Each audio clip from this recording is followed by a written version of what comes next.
Mars, I am here today because I want to share you something about the lesson 6, which is the productivity software application tools for teaching and learning.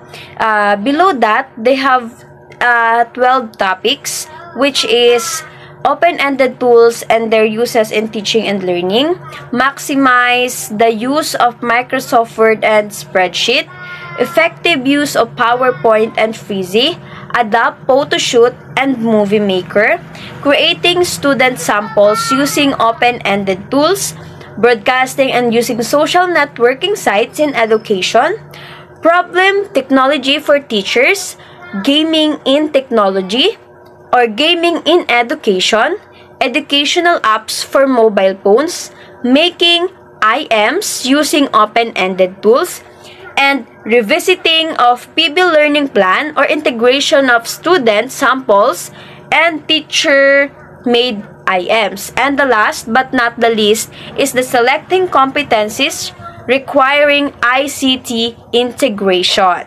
You know that, mga Mars? Of course, we all know Bern. So, in Mr. Gapo's part 3, he talked all about productivity software, Microsoft Office, and using word processing software in teaching and learning. I learned that it is all important because it allows teachers to enhance their students' learning, increase productivity, and create new innovative methods of learning and teaching, and especially it promotes creativity. In part 4 of Mr. Gapos, it is all about the impact of word processing in education, issues in using word processing, using spreadsheet software in teaching and learning, the impact of spreadsheet in education, why teacher use spreadsheets, and for the last, issues in using spreadsheets. So, based on the presentation that talks about the advantages and disadvantages of using word processing and spreadsheets, I realized that technology is like our life that has a purpose and reason why it goes on, why it created. It may have a strength and weaknesses, but still it has a good outcome, and that gives a lot of benefits for us. That's all. So I agree that in project-based multimedia learning, students were using multimedia as of what we're doing right now. When we are reporting, we are using graphics, pictures, and videos, or even recordings when we are reporting.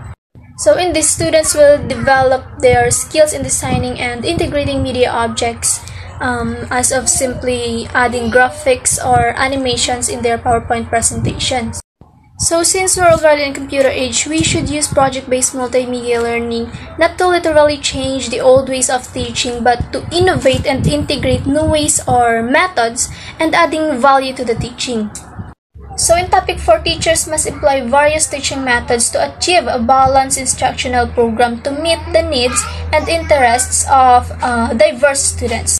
So when we practice project-based multimedia learning, students will hone and develop skills like organizational or technical skills, and will also make the students engage in the learning process, will get motivated, and they will learn how to apply what they have learned to a real-world situation.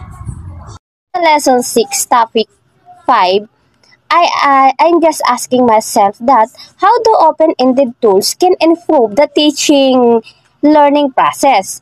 So, open-ended teaching learning resources represent a switch to a learner-centered method and give students a chance to interact and explore the concepts and the content with their colleagues, as well as the professor and tutors by using a collaborative learning. And for the lesson 6, topic 7, I am just asking myself again that how can podcasts be used in education? So, podcasts are a great way to teach new content, something suited for passive learning. Students can listen on their own, freeing up valuable classroom time for more active learning. So, going through questions, participating in group discussions, and making things with others can all be part of this.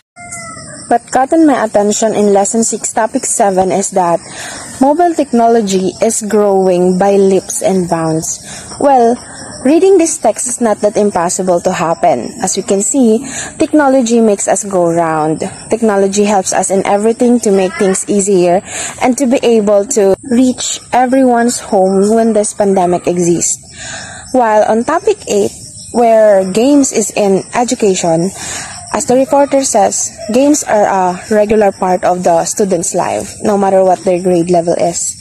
As we all knew, even adults love games. We cannot remove it in our life because it is nature that sometimes we bore, and in order to get rid of it, there is games who help. Good day, I am Jaysuri and I agree to what Miss Risa Guillar says that mobile phone is one of our needs today, especially in this time of pandemic. Different gadgets is one of our necessities because technology is our new medium of learning. And we all experience the new normal, which is the distance learning.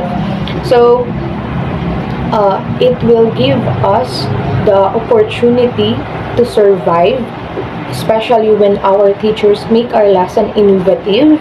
And I also relate in topic 10 the different effects of projects to the students, because I believe that collaboration can be a way of learning, and it can disseminate our work when we do collaboration, and it also give us the competences and skills that we can acquire to other learners, and it builds ourselves the self-esteem of us and the trust to each other.